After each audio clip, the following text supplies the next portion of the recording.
Sleep of the virtuous. A measure of remembrance.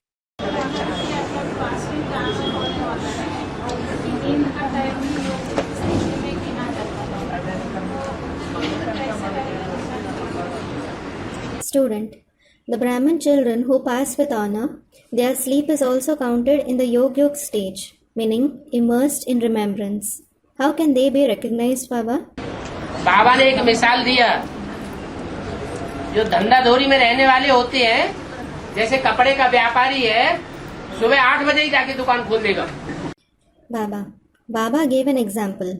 Those who are engaged in job and business, just like there is a cloth merchant, he will go and open his shop at 8 o'clock in the morning. उसी दुकान में बहुत cell होता है. And his shop runs very well. और रात को 8 बजे के बजाय आधे दरवाजे बंद कर दिए, एक दरवाजा खुला रखा, अंदर अंदर कपड़े फाड़ता रहता है, सेल करता रहता है. After 8 o'clock at night, he keeps one door closed and the other one open, and he keeps tearing clothes inside. He keeps selling them. तो सुबह से लेकर के शाम तक कपड़े फाड़ने का धंधा कर रहा है, तो रात में जब उसको नींद आती है तो अपनी धोती फाड़ देता है. So when he is doing the job of tearing clothes from morning till evening, at night when he is asleep, he tears his dhoti. तो जब ये उतना हो सकता है, तो जो सुबह से लेकर के शाम तक ईश्वरीय सेवा में ही लगा रहेगा, उसको फुर्सत ही नहीं मिलेगी ईश्वरीय सेवा के सिवाय, तो रात में सोएगा तो उसकी नींद कैसी होगी? When this can happen to such an extent, those who are engaged in the Ishwariya service itself from morning till evening, who don't get time from Ishwariya service at all, when they sleep at night, how will their sleep be?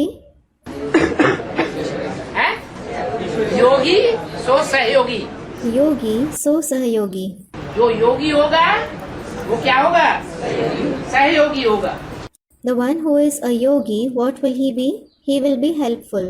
योगी नहीं होगा तो सहयोगी भी नहीं होगा.